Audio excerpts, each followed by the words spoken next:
भैरवी, त्रिपुर भैरवी, महाविद्येचे 5वे स्वरूप माता भैरवी. आदिशक्तीने निर्मिलेल्या प्रकृतीमध्ये जन्माबरोबर मृत्यूसुद्धा असेल तरच जीवसृष्टीच्या चक्रावर नियंत्रण येईल, अन्यथा सृष्टीमध्ये असंतुलन येईल. तसे होऊ नये म्हणून माता भैरवी मृत्यूशक्ती झाली.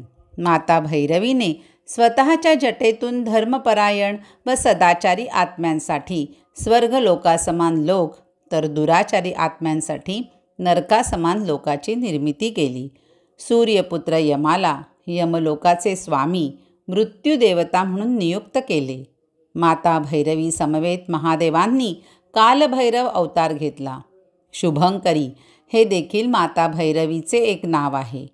अरुणवर्णी माता भैरवीने आपल्या हातामध्ये खड्ग, कपाल, त्रिशूळ, डमरू, खट्वांग, जपमाला, ग्रंथ, अभयमुद्रा इत्यादी धारण केलेले आहे.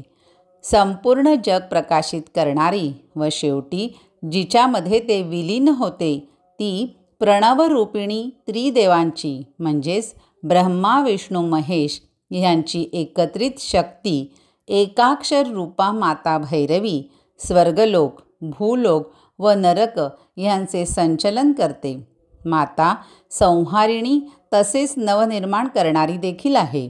कैलासावर निवास करणारी माता भैरवी कुंडलिनी शक्तीची अधिपती होय.